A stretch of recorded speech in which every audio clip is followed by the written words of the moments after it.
ಎಲ್ರಿಗೂ ನಮಸ್ಕಾರ.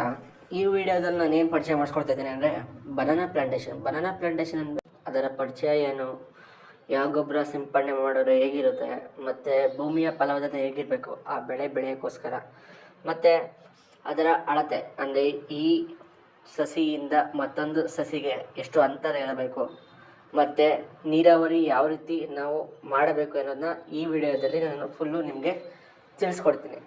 ಊರು ನಿಮ್ಮ ಹೆಸರು? ಸರ್, ನನ್ನ ಹೆಸರು ಜಯಂತ್ ಅಂದ್ಬಿಟ್ಟು. ನಾನು ವ್ಯವಸಾಯ ಮಾಡ್ತಾ ಇದ್ದೀನಿ. ವ್ಯವಸಾಯ ಜೊತೆ ಬೆಂಗಳೂರಲ್ಲಿ ಜಾಬ್ ಕೂಡ ಮಾಡ್ತಾ ಇದ್ದೀನಿ. ನಮ್ಮ ಹತ್ರ 1 ಎಕರೆ ಜಮೀನಿದೆ. ಆ ಜಮೀನು ಪೂರ್ತಿ ಬಾಳೆ ಸಸಿ ನೆಟ್ಟಿದ್ದೀವಿ. ಮಿನಿಮಮ್ ಇಲ್ಲಾಂದ್ರೂ 1200 1400 ಸಸಿಗಳಿದೆ. ಎಲ್ಲ ಆಲ್ರೆಡಿ ಫಲ ಕೂಡ ಬರ್ತದೆ. ನೋಡಿ ತೋಳಿ ಸರ್, ತೋರಿಸ್ಕೊಡಿ, ಎಕ್ಸ್ಪ್ಲೈನ್ ಮಾಡಿ ಅದ್ರ ಬಗ್ಗೆ. ಸರ್ ನೋಡಿ, ಇದು ಹೆಸರೇನು ಸರ್? ಯಾವ ಬಾಳೆ ಸರ್ ಇದು? ತಳಿ ಇಶು ಬಾಳೆ ಸರ್. ಇದು ಆಲ್ರೆಡಿ 1 ವರ್ಷ ಆಗಿದೆ ಸರ್ ಬೆಳೆ. ಹೌದಾ ಸರ್? ಇದು ಆಲ್ರೆಡಿ ನೋಡಿ ಗೊನೆಗಳು ಆಲ್ರೆಡಿ ಬರ್ತಿದೆ. ಇದು ಆಲ್ರೆಡಿ 12ರಿಂದ 13 ಚಿಪ್ ಇದೆ ಆಲ್ರೆಡಿ. ಸರ್ ಏನಕ್ಕೆ 12ರಿಂದ 13 ಚಿಪ್ ಆಲ್ರೆಡಿ ಇದೆ ಅಂದ್ರೆ ಇಲ್ಲಿ ತೋರಿಸ್ಕೊಡ್ತೀನಿ ಬನ್ನಿ. ಹೇಳಿ ಸರ್. ಇದು ನೋಡಿ, ಇದೇನಕ್ಕೆ ನಾವು ಬಿಟ್ಟಿದ್ದೀವಿ ಅಂದ್ರೆ ಈಗ ಒಂದು ಆಲ್ರೆಡಿ ಬರ್ತಿದೆ. ಹೌದಾ ಸರ್?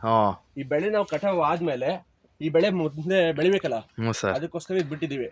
ಮತ್ತೆ ಇದನ್ನೇನಕ್ಕೆ ನಾವು ಕಟ್ ಮಾಡ್ತಿದೀವಿ ಅಂದ್ರೆ ಇಲ್ಲಿ ನಾವು ಬಾಳೆಗೊನೆ ತೋರಿಸ್ತಿದೀವಲ್ಲ, ಇಲ್ಲಿ 12ರಿಂದ 13 ಚಿಪ್ ಇದೆ ಬಾಳೆ. ನಾವು ಇದನ್ನ ಏನಾರ ಬೆಳಿಗ್ ಬಿಟ್ರೆ ನಾವು ಈ ಚಿಪ್ಪು ಇಳುವರಿ ತಗೊಳಕ್ ಆಗಲ್ಲ ಸರ್. ನಾವು ಸರ್ ಇದಕ್ಕೆ ಏನೇನು ಗೊಬ್ಬರ ಹಾಕ್ತೀರಾ ಸರ್ ನೀವು? ಗೊಬ್ಬರ ಬಂದು ನಾವು ಪೊಟ್ಯಾಷಿಯಮ್, ಯೂರಿಯಾ ಮತ್ತೆ ಬೂದಿ ಎಲ್ಲ ಹಾಕ್ತಿವಿ ಸರ್. ದನದ ಗೊಬ್ಬರ ಹಾಕ್ಲಲ್ಲ ಸರ್? ದನದ ಗೊಬ್ಬರ ಸ್ಟಾರ್ಟಿಂಗ್ ಹಾಕಿದೆ ಸರ್, ರೋಟ್ರಿ ಓಡಿಸ್ಬೇಕಾರೆ ಅಷ್ಟೇ. ಇವಾಗ ಸರ್ ಏನೇನು ಇಳುವರಿ ಬರ್ತಿದೆ ಗೊನೆ? ಒಂದೊಂದು ಗೊನೆ ಸರ್ ಒಂದ್ ಗೊನೆ ಮಿನಿಮಮ್ 10ರಿಂದ 12 kg ಬರ್ತಿದೆ ಸರ್. ಸರ್ ಯಾವ್ದು ಸರ್ ತಳಿ ಇದು? ತಳಿ ಬಂದ್ಬಿಟ್ಟು ಟಿಶ್ಯೂ ಬನಾನಾ ಟಿಶ್ಯೂ. ಯಾವ್ದು ಸರ್? ಏಲಕ್ಕಿನಾ? ಏಲಕ್ಕಿ ಸರ್. ಇದು ಚೆನ್ನಾಗಿ ಬೆಳೆದಿರ ಸರ್? ಚೆನ್ನಾಗಿ ಬೆಳೀತಾ. ಆಮೇಲೆ ಇನ್ನೊಂದೇನಂದ್ರೆ ಬನ್ನಿ ತೋರಿಸ್ಕೊಡ್ತೀನಿ, ತೋರಿಸಿ ಸರ್. ನೋಡಿ, ಇದು ಕೂಡ ನಾವು ನೆಟ್ಟಿ ಸುಮಾರು ದಿನ ಆಗಿದೆ. ಇದೇ ಏನಕ್ಕೆ ಇದೇ ತರ ಇಳುವರಿ ಬಂದಿಲ್ಲ ಅಂದ್ರೆ ಪಕ್ಕದಲ್ಲಿ ಇದೆ ನೋಡಿ, ಸ್ವಲ್ಪ ನೆಳ್ಳಿದೆ. ಹ್ಞೂ ಸರ್, ಹೌದು. ಇವೆರಡೂ ಸಸಿ ಇದೆ ಪಕ್ಕದಲ್ಲಿ. ಇದು ಕೂಡ ಚೆನ್ನಾಗಿ ಬೆಳೆದಿದೆ, ಬಟ್ ಗೊನೆ ಬಿಟ್ಟಿಲ್ಲ ಅಷ್ಟೇ. ಇನ್ನು ಇವೆರಡರ ಮಧ್ಯದಲ್ಲಿ ಈ ಸಸಿ ಇರೋದ್ರಿಂದ ಚೆನ್ನಾಗಿ ಬೆಳೆದಿಲ್ಲ ಸರ್ ಅಷ್ಟೇ. ಇನ್ನೊಂದು ಬನ್ನಿ ತೋರಿಸ್ಕೊಡ್ತೀನಿ.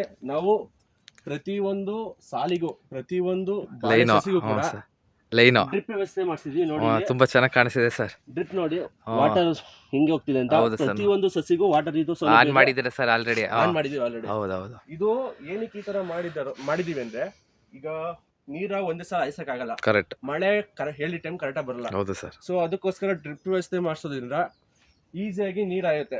ಮತ್ತೆ ಈ ಕಡೆ ಬನ್ನಿ ತೋರಿಸ್ತೀನಿ. ಇವೆಲ್ಲ ಇವಾಗ ನೆಟ್ಟಿರೋ, ಈಗ ಒಂದು 7-8 ತಿಂಗಳು ನೆಟ್ಟಿರೋ ಸಸಿಗಳು ಇವೆಲ್ಲ. ಇವಾಗ ಬರ್ತಿದೆ. ಮತ್ತೆ ಇನ್ನೊಂದು ನಾವು ರೈತರಿಗೆ ಮನವಿ ಮಾಡೋದೇನಂದ್ರೆ, ಈ ಬಾಳೆಗೊನೆ ಇನ್ನೂ ಬತ್ತಿಲ್ಲ ಅಂದಾಗ ದಯಮಾಡಿ ಇದನ್ನ ಕಟ್ ಮಾಡಕ್ಕೆ ವ್ಯವಸ್ಥೆ ಮಾಡ್ಕೊಳ್ಳಿ. ಯಾಕಂದ್ರೆ ಇದು ಬೆಳೆಗೆ ತೊಂದರೆ ಆಗುತ್ತೆ. ಅದಕ್ಕೋಸ್ಕರ ಇದನ್ನ ಕಟಾವ್ ಮಾಡೋದ್ರಿಂದ ಇದು ಹೆಚ್ಚು ಇಳುವರಿ ಕೊಡುತ್ತೆ. 10ರಿಂದ 12 kg ವರೆಗೂ ಬರುತ್ತೆ. ಇಲ್ಲ ಅಂದ್ರೆ ಇದಿರೋದ್ರಿಂದ ಇದು ಬೆಳೆಯುತ್ತೆ, ಇದು ಬೆಳೆಯುತ್ತೆ. ಈ ತಾಯಿ ಏನು ಪೋಷಕಾಂಶ ಏನಿದೆ ಇದು ಜಾಸ್ತಿ ಇದು ಕೊಡಲ್ಲ. ತನ್ನ ಸುತ್ತ ಇರುವಂತಹ ಹಲವಾರು ಗಿಡಗಳಿಗೆ ಪೌಷ್ಟಿಕಾಂಶ ಕೊಡುತ್ತೆ. ಸೊ ಅದಕ್ಕೋಸ್ಕರ ತಾಯಿ ಏನಿರುತ್ತೆ ಇದು ಮೊದಲನೇದು, ಅದು ಜಾಸ್ತಿ ಬೆಳೆಯಕ್ಕೆ ಹೋಗಲ್ಲ. ಸೊ ಅದಕ್ಕೋಸ್ಕರ ನಿಮಗೆ ಮನವಿ ಮಾಡೋದೇನೆಂದ್ರೆ, ದಯಮಾಡಿ ಇದನ್ನ ಕಟಾವ್ ಮಾಡಿ, ಮತ್ತೆ ಈ ಸುತ್ತ ಏನು ಬೆಳೆಯುತ್ತೆ ಇದನ್ನೆಲ್ಲ ಕಟಾವ್ ಮಾಡಿ ವ್ಯವಸ್ಥೆ ಮಾಡಿ. ಮತ್ತೆ ಇನ್ನೊಂದು ನೋಡ್ಬೋದು ನೀವು, ಇಲ್ಲೇನಕ್ಕೆ ನಾವು ಇದನ್ನ ಕಟ್ ಮಾಡಿದ್ದೀವಿ ಅಂದ್ರೆ ಅರ್ಶಿನ ಎಲೆ ಅಂದ್ರೆ ಈಗ ಬೆಂಕಿ ಬಿಸಿಲು ಅಂತ ಹೇಳ್ತೀವಿ ಅದನ್ನ. ಆ ಬಿಸಿಲಿಗೆ ರೋಗ ಬರುತ್ತೆ ಅದಕ್ಕೆ ಗಿಡಕ್ಕೆ. ಇದು ಕೂಡ ನಾವು ಔಷಧಿ ಪಂಪ್ ಮಾಡ್ಬೇಕಾಗುತ್ತೆ. ಸರ್ ಏನೇನು ಔಷಧಿ ಹೊಡಿತೀರಾ ಸರ್? ಸರ್ ಇದಕ್ಕೆ ಔಷಧಿ ಬಂದ್ಬಿಟ್ಟು ನಾವು 4-5 ತರ ಇದೆ. ಅದನ್ನ ನಾನು ಎಕ್ಸ್ಪ್ಲೇನ್ ಮಾಡ್ತೀನಿ ಸರ್. ಅದನ್ನ ಡಿಸ್ಕ್ರಿಪ್ಷನ್ ಕೂಡ ಹಾಕಿರ್ತೀನಿ ನಾನು ಏನು ಅಂತ. ಅದು ಇದಕ್ಕೆ ಏನಂದ್ರೆ ತುಂಬಾ ಅಂದ್ರೆ ಇದಕ್ಕೆ ಮಿನಿಮಮ್ ಗೊಬ್ಬರ ಯಾವ ತರ ಸುರಿಬೇಕಂದ್ರೆ, ಎಕ್ಸಾಂಪಲ್ ನಾನು ತೋರಿಸ್ಕೊಡ್ತೀನಿ. ಮಣ್ಣಲ್ಲಿ ಹೇಳಿ ಸರ್. ಫಸ್ಟು ಏಕಸಿ ತಗೊಂಡು ಈ ಭಾಗ ಏನಿದೆ, ಯಾಕಂದ್ರೆ ಇಲ್ಲೇನಕ್ಕೆ ನಾನು ಗೊಬ್ಬರ ಹಾಕ್ಬೇಕು ಅಂದ್ರೆ ಇಲ್ಲ ಹಾಕ್ಬಾರ್ದು. ಯಾಕಂದ್ರೆ ಇದು ಪೂರ್ತಿ ಇಲ್ಲಿದೆ, ಬೇರೆ ಬಂದು ಸುತ್ತ ಈ ಕಡೆ ಹೋಗಿರುತ್ತೆ. ಹೌದು ಸರ್, ಕರೆಕ್ಟ್. ಸೊ ಅದಕ್ಕೋಸ್ಕರ ಗೊಬ್ಬರ ಇಲ್ಲಿ ಹಾಕೋದ್ರಿಂದ, ನಾನು ಸುತ್ತ ಈ ತರ ಗೊಬ್ಬರ ಹಾಕೋದ್ರಿಂದ ಮಳೆ ಬಂದಾಗ ಈ ಏನಿದೆ ನಾನು ಪೈಪ್ ಲೈನ್ ಏನಿದೆ, ಈ ನೀರಿನ ಮುಖಾಂತರ ಅದು ಹೀರ್ಕೊಂಡು ಬೇರ್ಗೆ ಹೋಗಿ ಕೂತ್ಕೊಳ್ಳುತ್ತೆ.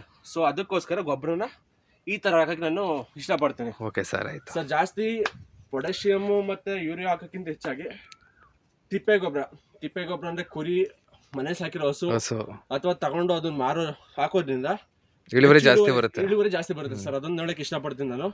ಇವಾಗಿನ ಕರೆಂಟ್ ಸಿಚುವೇಶನ್ ಅಲ್ಲಿ ನಾವು ಬಾಳೆಗೊನೆ ಬೆಳೆದಿರೋ ತುಂಬಾ ಇಷ್ಟ ಆಗುತ್ತೆ. ಯಾಕಂದ್ರೆ ಇವಾಗ ಆಲ್ರೆಡಿ ಹಬ್ಬಗಳು ತುಂಬಾ ಬರ್ತಿದೆ. ಗಣಪತಿ ಹಬ್ಬ, ಹೌದೌದು, ಆಷಾಢ ಆಷಾಢ, ಮಾಸ, ಬಾಳೆಲೆ, ಶ್ರಾವಣ ಹಬ್ಬ ಮದ್ವೆಗಳು, ಎಲ್ಲ ಬರ್ತದೆ. ಮದ್ವೆಗಳಿಗೆ ಬೇಕಾದ್ರೆ ನಾವು ಎಲೆಗಳು. ಇದು ಆಲ್ರೆಡಿ ಇದು ಮೊದಲನೇ ಬೆಳೆ ನಮ್ದು ಅಷ್ಟೇ. ಇದು ಮೊದಲನೇ ಬೆಳೆ ಆಗಿರೋದ್ರಿಂದ ನಾವು ಕುಯ್ಲಕ್ ಬಿಡಲ್ಲ ಅದನ್ನ, ಬಾಳೆ ಎಲೆನ. ನೆಕ್ಸ್ಟ್ ಟ್ರಿಪ್ಗೆ ಸೆಕೆಂಡ್ ಟ್ರಿಪ್ 2ನೇ ವರ್ಷ ಆದ್ಮೇಲೆ ಇಲ್ಲ 3 ವರ್ಷ ಆದ್ಮೇಲೆ ಬಾಳೆ ಎಲೆನ ಕುಯ್ಸಕ್ಕೆ ಬರ್ತಾರೆ. ಯಾಕೆ ಅಂದ್ರೆ ಇದು ಆಲ್ರೆಡಿ ತಾಯಿ ಬೇರೆ ತುಂಬಾ ದೊಡ್ಡದಲ್ವಾ, ಇದು ಆಲ್ರೆಡಿ ಗೊನೆ ಬಂದು ಹೋಗಿರುತ್ತೆ. ಇದ್ರ ಸುತ್ತ ಏನಿದೆ ಇದು ಬಂದಿರುತ್ತೆ ಆಲ್ರೆಡಿ.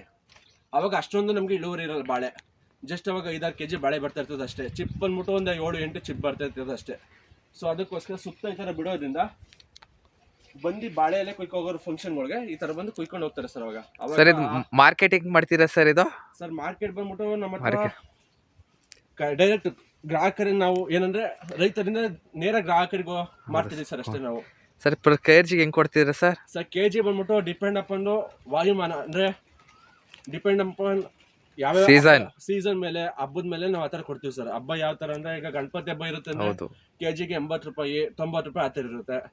ಇಲ್ಲ ನಾರ್ಮಲ್ ಡೇಸ್ ಅಲ್ಲಿ ಕೆಜಿ 40 ರೂಪಾಯಿ 50 ರೂಪಾಯಿ ಅಂತ ಇದ್ದೇ ಇರುತ್ತೆ ಸರ್. ಅದು ಮತ್ತೆ ಕೆಜಿ 50 ರೂಪಾಯಿ ಅಂತ ಪಕ್ಕ ಹೋಗೇ ಹೋಗುತ್ತೆ ಸರ್. ನೀವು ಸರ್ ಮಾರ್ಕೆಟಿಂಗ್ ಎಲ್ಲಿ ಮಾಡ್ತಿದ್ದೀರಾ ಸರ್? ಮಾರ್ಕೆಟಿಂಗ್ ನಮ್ದು ಇಲ್ಲೇ ಒಂದು ಮಾರ್ಕೆಟಿಂಗ್ ಇದೆ ಸರ್ ಪಾಂಡವಪುರದಲ್ಲಿ. ಅಲ್ಲಿ ಹೋಗ್ಬಿಟ್ಟು ಬಾಳೆಹಣ್ಣು ಮಂಡಿಗೆ ಹಾಕ್ತಿವಿ ಸರ್. ಅಲ್ಲಿ ಗೊನೆ ಸಮೇತ ಹಾಕ್ತಿವಿ. ಆ ಗೊನೆ ಸಮೇತ ನಾವು ಮಾರೋದ್ರಿಂದ ಅದು ಕಡಿಮೆ ರೇಟ್ ಹೋಗುತ್ತೆ. 60 ರೂಪಾಯಿಂದ 65 ರೂಪಾಯಿವರೆಗೂ ಹೋಗುತ್ತೆ. 100 ರೂಪಾಯಿ ಗಂಟೆ ಆಗುತ್ತಲ್ವ ಸರ್? ನಾವು ಅದನ್ನ ಕೂತ್ಕೊಂಡು ನಾವು ನೇರ ಗ್ರಾಹಕರಿಗೆ ಮಾಡ್ತೀವಿ ಅಂತ ಹೇಳಿದ್ರೆ ಬೀದಿ ಬದಿಯಲ್ಲಿ, ಅವಾಗ ನಾವು ಮಿನಿಮಮ್ 100 ರೂಪಾಯಿಂದ 120ವರೆಗೂ ಮಾರ್ಬೋದು ಸರ್. ಅವಾಗ ಇದು ಮಾಡೋದ್ರಿಂದ ನಮ್ಮ ರೈತರು ಕೂಡ ಬೆಳಿತಾರೆ. ರೈತರನ್ನ ಬೆಳೆಸ್ಬೇಕು ಅಂತ ನಾನು ಇಷ್ಟಪಡ್ತೀನಿ. ಮತ್ತೆ ಇನ್ನೊಂದೇನಂದ್ರೆ ಜಾಸ್ತಿ ಪೊಟ್ಯಾಷಿಯಂ ಗೊಬ್ಬರಗಳು ಹಾಕೋದ್ ಬದಲು ತಿಪ್ಪೆ ಗೊಬ್ಬರ ಯೂಸ್ ಮಾಡಿ. ತಿಪ್ಪೆ ಗೊಬ್ಬರ ಹಾಕೋದ್ರಿಂದ ನಿಮ್ಗೂ ಉಪಯೋಗ ಆಗುತ್ತೆ. ಮತ್ತೆ ಭೂಮಿ ಸರ್ ಇದು ಸೇಫ್ಟಿಗೆ ಏನ್ ಮಾಡ್ಕೊಂಡಿದ್ದೀರಾ ಸರ್ ನೀವು? ಅಂದ್ರೆ ಯಾವ ಸೇಫ್ಟಿಗೆ ಸರ್? ಸರ್ ಇದು ಬಾಳೆ ಕಳ್ತನ ಏನಾರು ಆಗುತ್ತೆ ಅಂದ್ರೆ ನೋಡಿ ಸರ್, ಇಲ್ಲಿ ಸರ್ ಸಿಸಿ ಕ್ಯಾಮ್ರಾ ಹಾಕ್ಸಿಲ್ವಾ ಸರ್? ಸಿಸಿ ಕ್ಯಾಮ್ರಾ ಹಾಕ್ಸಿದ್ವಿ ಸರ್. ಹೌದಾ ಇಲ್ಲಿ ಅದು ಸೈರನ್ ಕೂಡ ಬರ್ತದೆ. ಇರ್ಲಿ ಬಿಡಿ ಸರ್. ಆಮೇಲೆ ಅದೇ ಯಾವ ತರ ಅಂದ್ರೆ ನಾವು ಸೋಲಾರ್ ಸಿಸ್ಟಮ್ ಯೂಸ್ ಮಾಡಿದ್ವಿ ಸರ್ ನಾವು ಅದಕ್ಕೆ ಸೈರನ್ಗೋಸ್ಕರ. ಯಾರು ಕಳ್ತನ ಮಾಡಕ್ ಬಂದ್ರು ಕೂಡ, ಯಾರು ಒಬ್ರು ಅನ್ನೊಂದು ಪರ್ಸನ್ ಬಂದ್ರು ಕೂಡ ಅಥವಾ ನಾನೇ ಬಂದ್ರು ಕೂಡ ಅದು ಸೈರನ್ ಬಟ್ಕೊಳ್ಳುತ್ತೆ ಸರ್. ಅದನ್ನ ನಾವು ಮನೇಲಿ ಕುತ್ಕೊಂಡು ಮಾನಿಟರ್ ಮಾಡ್ತೀವಿ ಅದನ್ನ. Okay sir. ಸೊ ಸೋಲಾರ್ದು ಹಾಕ್ಸಿಲ್ಲ ಸರ್ ಸುತ್ತ? ಸುತ್ತ ಸರ್ ಈಗ ಪ್ಲಾನ್ ಮಾಡಿದ್ವಿ ಸರ್. ಯಾಕಂದ್ರೆ ಇವಾಗ ಇಳುವರಿ ಬರ್ತಿದೆ ಗೊನೆ. ಹೌದಾ ಸರ್? ಅಂಡ್ ಇವಾಗ ಬಾಳೆ ಬರ್ತಿದೆ. ಅದನ್ನ ಆಲ್ರೆಡಿ ಡಿಸ್ಕಷನ್ ಸುತ್ತ ಹಾಕ್ತಿದ್ದೀರಾ ಅನ್ಸುತ್ತೆ ಅಲ್ವಾ ಸರ್? ಸರ್ ಆಗ್ತಿದೆ ಆಲ್ರೆಡಿ ಬನ್ನಿ ದಡಿ ನೆಟ್ಟಿರೋ ತೋರಿಸ್ತೀನಿ. ಕಾಣಿಸಿದೆ ಸರ್ ರೆಡ್ ಕಲರ್ದು. ಹಾ ಸರ್, ಇದೇನೆ ದಡಿ. ಇದು ಸುತ್ತ ನೋಡಿ ದಡಿ ನೆಟ್ಟಿದೀವಿ ಸರ್. ಎಷ್ಟು ನೆಟ್ಟಿದ್ದೀರಾ ಸರ್ ಈ ಥರದ್ದು? ಎಷ್ಟು ನೆಟ್ಟಿದ್ದೀರಾ ಸರ್? ಸುಮಾರು 100-150 ಬರುತ್ತೆ ಸರ್. ಹೌದಾ ಸರ್? 1.5 ಎಕರೆ ಇದೆ ಸರ್ ಜಮೀನು. 1.5 ಎಕರೆ ಸುತ್ತ ನೆಟ್ಟಿದ್ದೀವಿ. ಸೋಲಾರ್ ಕೊಡ್ತೀರಾ? ಹಾ ಸರ್.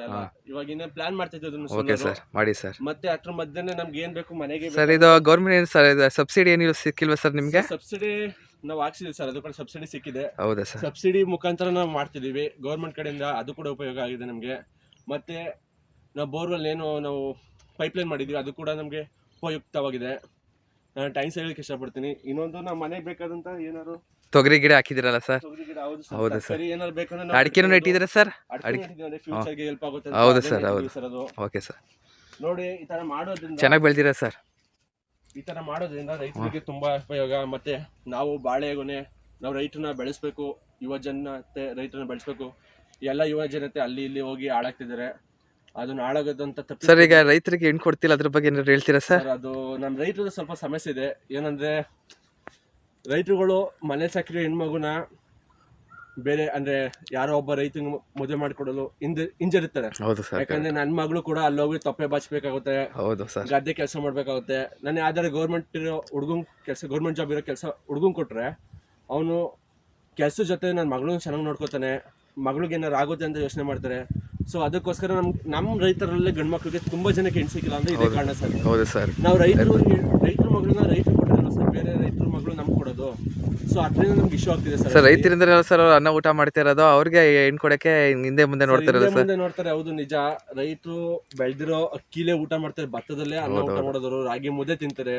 ಈಗ ನೋಡಿ ಸುಮಾರು ಆಗಿರೋದು ಬೆಂಗಳೂರಲ್ಲೆಲ್ಲ ಶುಗರ್ ಕಾಯಿಲೆ ಬಂದು ಸಾಯ್ತಾ ಇದಾರೆ. ಏನಕ್ಕೆ ಅಂದ್ರೆ ಹಳ್ಳಿ ಜೀವನ ಬೆಸ್ಟ್ ಅಲ್ಲ ಸರ್. ಅಲ್ಲಿ 25-30 ಸಾವಿರ ಸಂಪಾದನೆ ಮಾಡೋದು, ಇಲ್ಲಿ 1 ಲಕ್ಷ ದುಡಿಬೋದಲ್ವ ಸರ್? ಇಲ್ಲಿ ನಿಜ, ಅದು ಬೆಳಿಬೋದು ಮಾಡ್ಬೋದು. ಏನಕ್ಕಂದ್ರೆ ಈಗ ಹವಾಮಾನ ಈಗ 2 ತಿಂಗಳು 3 ತಿಂಗಳು ಒಂದ್ಸಲ ಮಳೆ ಬರುತ್ತೆ. ಆಮೇಲೆ ಕಾಲುವೆ ನೀರು ಕೂಡ ಕರೆಕ್ಟಾಗಿರಲ್ಲ. ಅಷ್ಟಿದ್ರೆ ಬೆಳಿತಾರ ಇಳುವರಿ ಕರೆಕ್ಟಾಗಿ ಬರ್ತಾ ಇರೋದು ಇರ್ಬೋದು.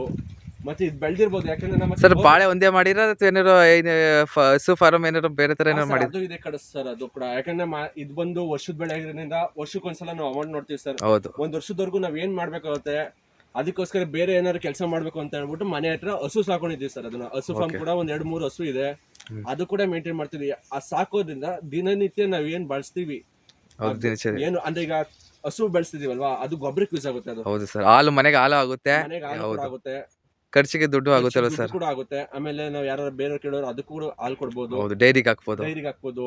ಮತ್ತೆ ಇದು ಗೊಬ್ಬರ ಉಪಯುಕ್ತ ಆಗಲ್ಲ ಅಂತ ಗೊಬ್ಬರ ಮೇಂಟೈನ್ ಮಾಡ್ತೀವಿ. ಏನಿದೆ 1.5 ಎಕರೆ ಜಮೀನು, ಆ 3 ವರ್ಷದಲ್ಲಿ 1 ಎಕರೆ ಪೂರ್ತಿ ನಾನು ಗೊಬ್ಬರ ಹಾಕ್ತೀನಿ ಸರ್. 1 ವರ್ಷದಲ್ಲಿ ನಾನು ಆ ತರ ಯೂಸ್ ಆಗುತ್ತೆ ರೈತರುಗಳಿಗೆ. ಹೇಳೋದೊಂದೇ, ಎಲ್ಲರೂ ಚೆನ್ನಾಗಿರಿ, ರೈತರನ್ನ ಬೆಳೆಸಿ, ರೈತ ಮಕ್ಕಳಿಗೆ ಹೆಣ್ಣು ಕೊಡಿ. ತುಂಬಾ ಕಷ್ಟಪಡ್ತಾರೆ ರೈತರುಗಳು. ಏನಂದ್ರೆ ಪ್ರತಿಯೊಂದು ಬೆಳೆಗೆ ನೋಡಿ, ಇಲ್ಲಿ ನಮ್ಮ ಪಕ್ಕದಲ್ಲಿ ನಿಬದ್ಧವಾದ ರೇಟ್ ಸಿಗಲ್ಲ ಸರ್, ಅದ್ರ ಬಗ್ಗೆ ಏನಾರು ಹೇಳ್ತೀರಾ? ಶುಗರ್ ಅಂತ ಹೇಳ್ತಾರೆ, ಬಟ್ ಕಬ್ಬಿಗೂ ಪಾಪ ಬೆಲೆ ಇಲ್ಲ. ತುಂಬಾ ಕಡೆ ಎಲ್ಲ ಕಬ್ಬು ಬೆಳೆದೇ ಇಲ್ಲ. ಹೌದು ಸರ್, ಎಲ್ಲ ಒಣಗೋಗ್ತಿದೆ, ನೀರಿಲ್ಲದೆ. ಈಗ ನೀರಿಲ್ಲ ಕರೆಕ್ಟಾಗಿ, ಯಾಕೆಂದ್ರೆ ಅಣೆಕಟ್ಟಲ್ಲಿ ನೀರಿಲ್ಲ ಜಾಸ್ತಿ.